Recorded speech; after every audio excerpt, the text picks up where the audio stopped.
I've lived here my entire life, and don't get me wrong, it's an alright place to live. Somewhat low crime rates, somewhat affordable housing, somewhat friendly neighbors. But sometimes I can't help but feel a little bored.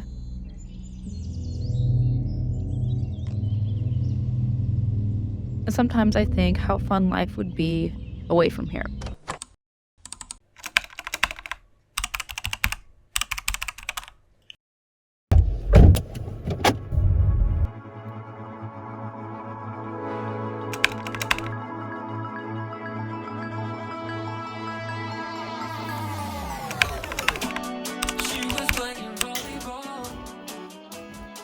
I don't know what I'm packing. So here's some clothes that I like. So I guess first thing I'm gonna do is go through shorts and just see what fits. And I think the best next thing to do is to try on the shorts I'm bringing with tops that I like to see what fits the best.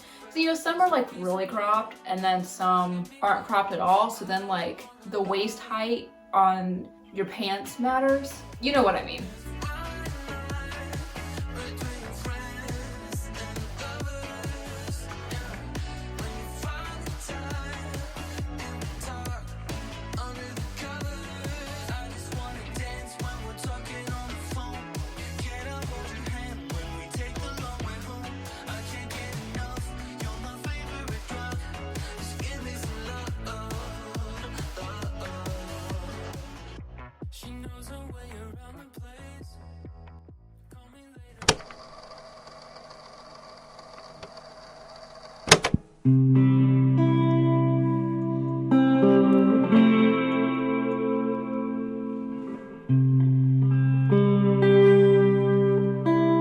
The time is 3:42 p.m. and it is 75 degrees. Thank you for flying with Southwest and welcome to Maui. He was a big wave surfer living down by Waimea Bay. We had a few friends, never thought it would end.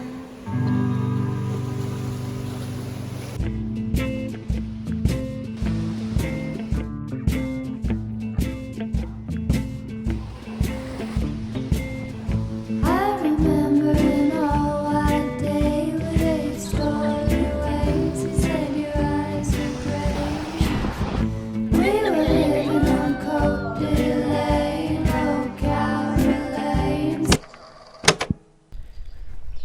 So I got home a few days ago and I really miss Hawaii. Also, I'm sick, so sorry I sound like this. I caught something on the plane. And it's just like life has been moving so much faster. This is day 3 of being back home and I can barely remember what I did. You know, when you're on vacation, you remember absolutely everything that you did. Sometimes you've done so much in a day that it doesn't feel possible. When I'm in a new place and a new environment doing new things, I'm taking in everything, and that kind of makes time feel a lot longer than it is. But when I'm at home, I've seen all these details before. They all look the same. I'm doing the same things. I'm in my routine. Now, I was thinking what I could do is try to figure out how to make every day like a vacation, but I know that's actually not possible. That's not going to happen, and that's going to take too much work. I have responsibilities. I have things I have to do. Trying to make every day a vacation is not going to be possible, but I do want to find ways to enjoy it more, romanticize it more. You know, for me talking about how I romanticize my life a lot, I keep having things to figure out about how to romanticize my life, which doesn't really make sense. You'd think I'd have it figured out by now. So when I was in Hawaii, I brought this film camera. This is one of those disposable film cameras, but it said it actually expired in 2005. And my plan was to use them all when I was on vacation. I kind of forgot about it. Anyways, I have 7 photos left. And I thought we might as well just document some things that are right around me in Indiana.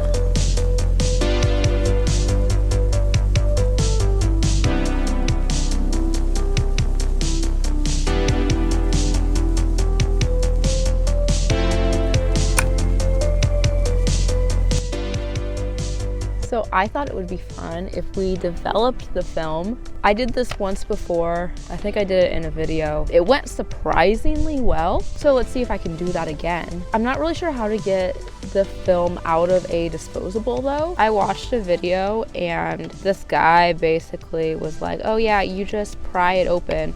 But he had one of these special plier thingies that I don't have. I don't have that. I have a butter knife.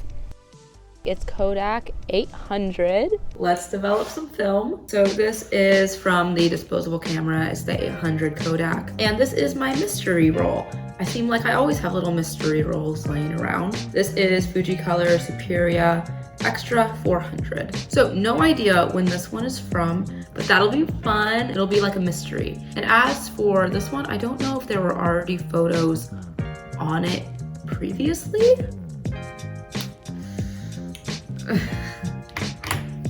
I really hope not. Okay, so not gonna go through how I do it. I think I already did that in another video. I have my darkroom bag.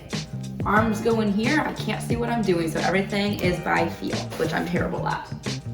My film process does 2 rolls at once, which is why I'm doing 2 rolls. These will be in the darkroom bag as well. I'm gonna have a pair of scissors to cut the film off after I pry the can open with this. It's a little film can opener thingy. I am a professional. And then the film will go inside of here. And then this funnel looking thing goes on top and it just snaps into place. And once it snaps into place, no light can get in. So then I'm good, and then we can go on to the chemicals part. And my chemicals have not seen the light of day in about a year, and I hope they're still good. I'm really just talking to stall doing the darkroom bag because it stresses me out a lot. But it'll be fine. I'm going to be watching Garrett Watts' new video while I do it. This is 47 minutes long. Hopefully it won't take me that long to get the film onto the rolls or reels, but it might. So pull up a long video just in case. Wish me luck. I did it. Only took me 10 minutes. I'm really hoping I didn't ruin the film because my hands were sweating like a lot. Right now I'm just waiting for the Blix and developer to heat up on my stove.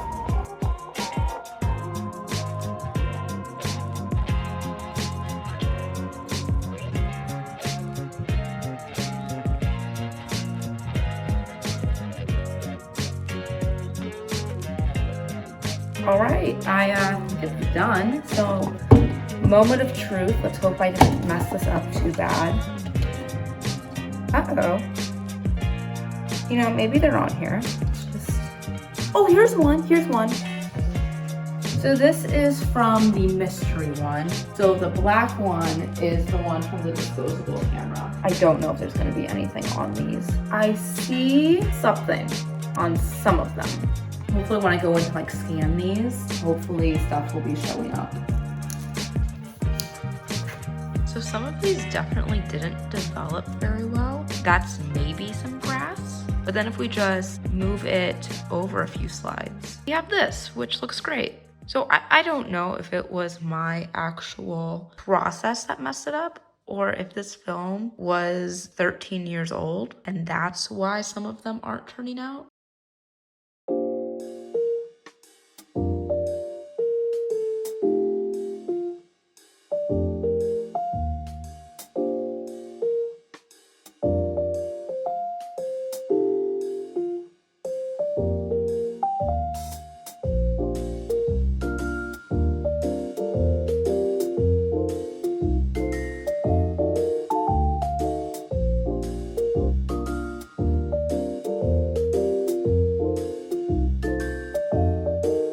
So there's a ton of flowers. The big flowers are still coming up, so I don't want to pick them. I want to let them grow a little bit. But I was thinking I could make a mini bouquet out of mini flowers, like the really little ones.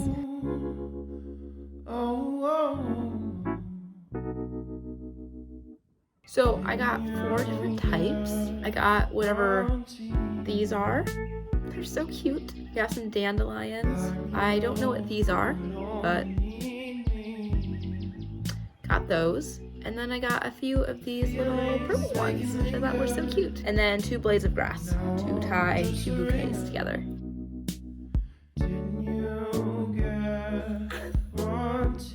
Look how cute. Oh my gosh. Okay, let's see if I can do it again. Okay, hold on, I need a different piece of grass. This is too thin. Okay, I'm back. This is my new favorite thing.